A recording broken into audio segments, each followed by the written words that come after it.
দিল্লির রাত ছিল নিশ্চুপ, কিন্তু সেই নীরবতার ভেতর যে শব্দ ছিল তা ধ্বংসের পূর্বাভাস। অন্ধকার ঘরে বসে থাকা ভারতীয় গোয়েন্দা কর্মকর্তার সামনে তখন বারবার ভেসে উঠছে একটি চিত্র।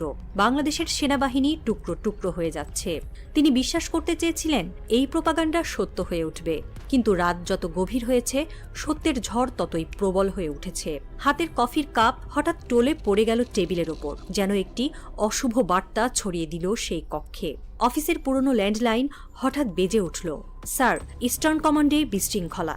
তিনি স্থির হয়ে গেলেন। সেই মুহূর্তে বাইরে বাজ পড়ে। মনে হলো আকাশ যেন বলে উঠল, তোমার থুতু এখন তোমার চোখেই পড়ছে। রাতের জানালার পাশে দাঁড়িয়ে কর্মকর্তা আর একটুও ধূর্ত নন। তিনি এখন শুধু অবাক। তার চোখে স্পষ্ট ভয়ের রেখা আর ঠোঁটের ফাঁকে ফিসফিস। বাংলাদেশ সেনাবাহিনী ভাঙেনি, আমরাই কি ভেঙে যাচ্ছি? কিছুদিন আগেও ভারতীয় গণমাধ্যমে একটি মিথ্যা প্রোপাগান্ডা ছড়ানো হচ্ছিল। দাবি করা হয়েছিল বাংলাদেশের সেনাবাহিনী ভেতর থেকে ভেঙে পড়েছে। তাদের মধ্যে নাকি বিভিন্ন গ্রুপ তৈরি হয়েছে, কেউ আওয়ামী লীগের পক্ষে, কেউ বিএনপির, আবার কেউ জামায়াত ইসলামের। ভারতীয় মিডিয়া দাবি করেছিল সেনাবাহিনীর অফিসাররা নিজেদের মধ্যে লড়াইয়ে জড়িয়ে পড়েছেন। সেনাপ্রধান ওয়াকারুজ্জামান আফ্রিকা সফর থেকে ফেরার সময় এয়ারপোর্টে গ্রেফতার হতে পারতেন, কিন্তু ভারত তাকে বাঁচিয়েছে। এমনকি জেনারেল ফয়েজুর রহমান নাকি হাউজ অ্যারেস্টে আছেন, কারণ তিনি ওয়াকারুজ্জামানের বিরুদ্ধে ষড়যন্ত্র করেছিলেন। এই গল্পগুলো ভারতীয় গণমাধ্যমে বড় আকারে প্রচারিত হয়েছিল, কিন্তু বাংলাদেশের সেনাবাহিনী একের পর এক বিবৃতি দিয়ে এসবকে মিথ্যা বলে প্রমাণ করেছে। তারা জানিয়েছে, আমাদের মধ্যে কোনো বিভেদ নেই, সেনাবাহিনী ঐক্যবদ্ধ। এমনকি ভারতের একটি গণমাধ্যম ইন্ডিয়া টুডের জন্য মার্চ মাসে দুবার বিবৃতি জারি করে তারা এই মিথ্যার প্রতিবাদ করেছে। বিশেষজ্ঞরা বলছেন, ভারত বাংলাদেশের সেনাবাহিনীকে দুর্বল দেখাতে চেয়েছিল, কিন্তু তাদের নিজেদের সেনাবাহিনীতে বিভেদ প্রকাশ পেয়েছে। ভারত যখন বাংলাদেশের সেনাবাহিনীকে নিয়ে মিথ্যা ছড়াচ্ছিল, তখন তাদের নিজেদের সেনাবাহিনীতে গভীর সংকট দেখা দিয়েছে। ভারতীয় সেনাবাহিনীতে ২৭টি রেজিমেন্ট আছে। এর মধ্যে গোর্খা রেজিমেন্ট একটি গুরুত্বপূর্ণ অংশ। এই রেজিমেন্টে প্রধানত নেপালি সৈন্যরা যোগ দিত, কিন্তু ২০২০ সালে নেপাল সিদ্ধান্ত নেয় তারা আর ভারতের জন্য সৈন্য পাঠাবে না। দ্য ট্রিবিউন রিপোর্ট করেছে, গোর্খা রাইফেলসে ২০২০ সাল থেকে কোনো নিয়োগ হয়নি। নেপালের নিষেধাজ্ঞার কারণে সৈন্যের সংখ্যা কমছে। প্রতি বছর ৩০০ থেকে ৪০০ সৈন্য অবসর নিচ্ছেন, কিন্তু নতুন কেউ আসছে না। গোর্খা রেজিমেন্টের ৭টি ব্যাটালিয়নের মোট শক্তি ২০,০০০-এর কাছাকাছি ছিল, এখন তা ১৫,০০০-এর নিচে নেমেছে। বিশেষজ্ঞরা বলছেন, এই রেজিমেন্ট বন্ধ হয়ে যাওয়ার পথে। ভারতের আরেকটি ঐতিহ্যবাহী রেজিমেন্ট পাঞ্জাব রেজিমেন্টও সংকটে।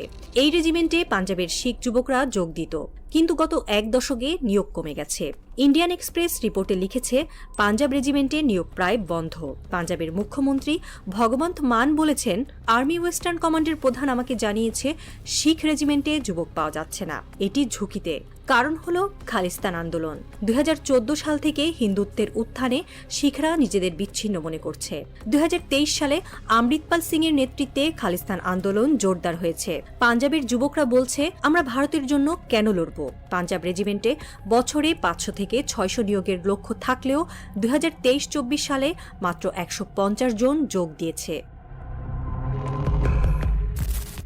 ভারত বাংলাদেশের সেনাবাহিনীকে বিভক্ত দেখানোর চেষ্টা করেছিল, কিন্তু তাদের নিজেদের সেনাবাহিনীতে বড় ফাটল ধরেছে। গোর্খা রেজিমেন্টে নেপালি সৈন্যের অভাবে শক্তি ২৫% কমে গেছে।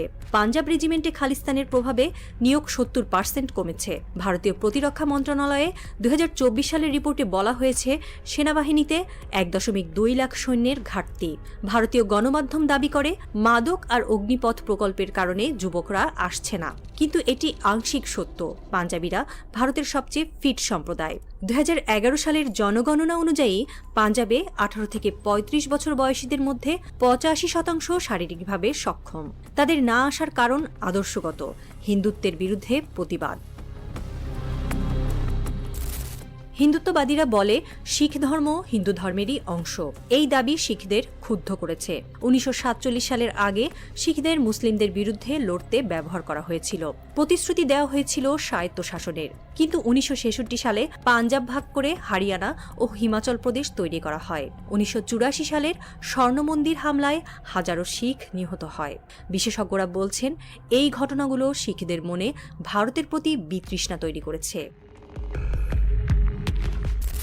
দিল্লির সেই রাতে এক শীতল জানালার পাশে দাঁড়িয়ে রইলেন একজন উচ্চপদস্থ কর্মকর্তা। তার চোখ আটকে রইল দূরের শূন্যতায়, কিন্তু মন পড়ে রইল সীমান্তের ওপারে বাংলাদেশে। হাতে ধরা গ্লাস কেঁপে উঠল হালকা কম্পনে। না, ভূমিকম্প নয়, সেটা ছিল সংবাদ সংস্থার ব্রেকিং নোটিফিকেশন। বাংলাদেশ সেনাবাহিনীতে বিভাজনের ষড়যন্ত্র ব্যর্থ।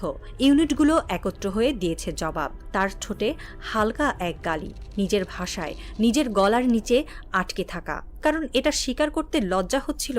যারা ভেবেছিল বাংলাদেশ সেনাবাহিনী বিভক্ত করা যাবে, তারাই আজ ভেঙে পড়ছে। আমরা আর লড়ব না, এই স্লোগান এখন শত্রুর মুখে নয়, নিজের সেনাদের কণ্ঠে।